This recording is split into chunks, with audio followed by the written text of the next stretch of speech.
Hillary here for WaterLogged on behalf of saltwateraquarium.com. We've talked and gotten a lot of the different equipment set in place where it needs to go, but I feel like in every video I'm always telling you guys, well, I'll finish getting those cords and the wires set later. Well, today is later. I went ahead and I ordered a power strip that has 12 different outlets on it. I think I'm only gonna need 10 of them, but it doesn't hurt to have a few extras just to be safe. I've also got myself some hooks so that I can hang the wires as I go along, and a few zip ties and tools that I'm gonna need. I wanna make sure, because there are so many different cords that need to be plugged in, cord management is a really important thing. Just one, because it looks good, but also more importantly for safety's sake. You wanna make sure that you don't have any wires or cords hanging out in tanks or in areas that they could get wet and damaged, and even worse, you could accidentally get electrocuted. So let's go ahead and get started having everything organized and looking nice and ready to go in this tank. Okay, I've gone ahead and run the length of my power strip so I know how much distance I have. Initially I thought maybe I would install it on this pull-out cabinet, but when you do that you got to think everything that's plugged into this also has to pull out, so I really don't want a bunch of cords going everywhere.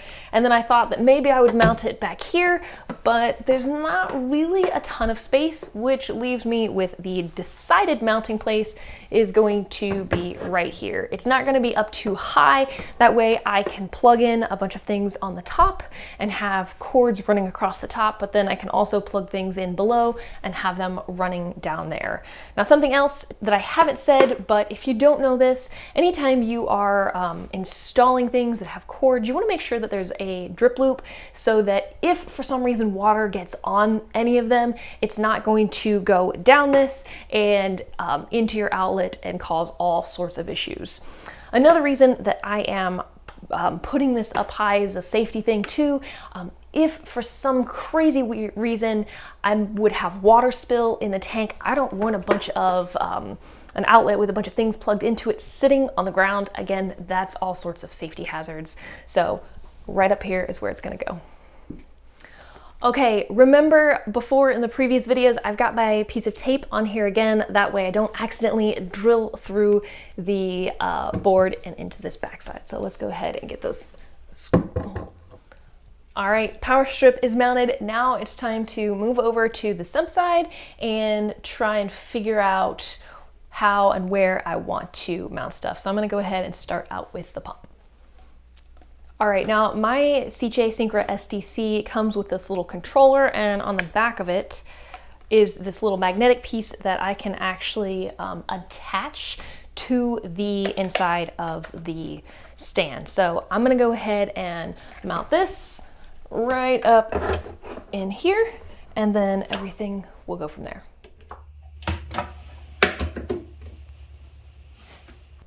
All right, unfortunately, it's not that easy because I still have to get this guy and all of its cord routed around into the other side of the sump, but that's where these handy dandy clips are gonna come in.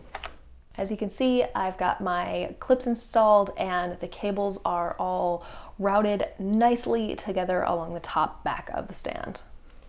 All right, next up is to mount the heater controller, and to do that they gave you these sticky Velcros, so I think I'm gonna go ahead and actually mount this on the sump down towards the bottom. And the reason for that is because this one doesn't have a really long cord, so I don't have a ton of options, and I'll be honest, because it's being Velcroed, I don't know how comfortable I feel about having that hang up over the sump, so it's gonna go a little bit lower.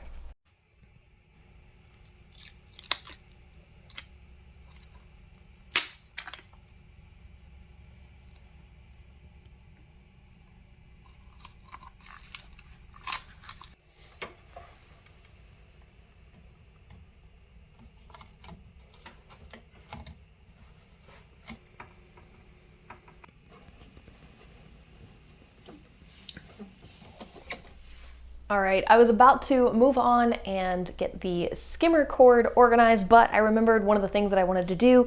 And right now I'm just going to use a piece of tape and write what it is that I'm plugging in.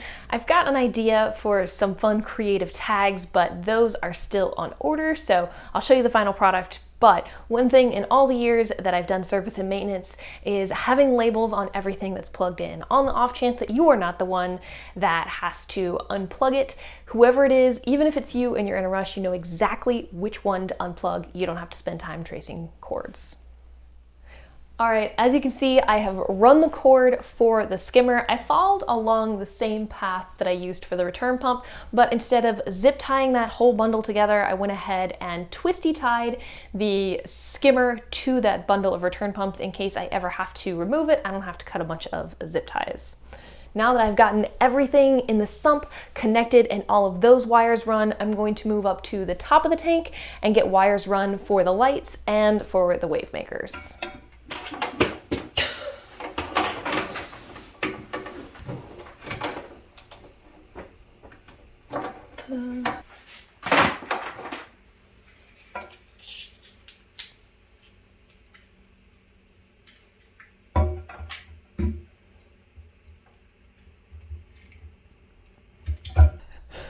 All right, I have already gone ahead and installed the Reef Waves, well, not installed them, but placed them in the tank so that I could run the wires for them. But I realized that I hadn't really talked about them kind of like I've talked about all of the other products. So here we go. This is the box that they come in. These guys are pretty cool.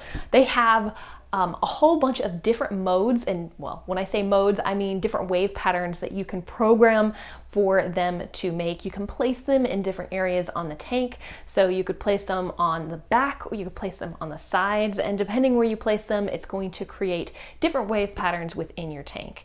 Now, something that's interesting about these guys in comparison to all of the other products, one, you can control it with the Reef Beat, but you don't have to control it with the Reef Beat. It actually comes with a controller that I'm going to be mounting in the stand, and you can control these guys with this as well as the Reef Beat app.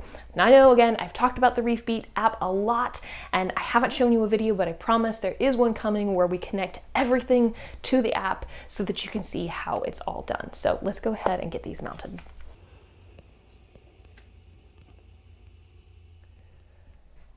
All right, everything is hooked up. The wires are all nice and organized. I gotta say, it looks good.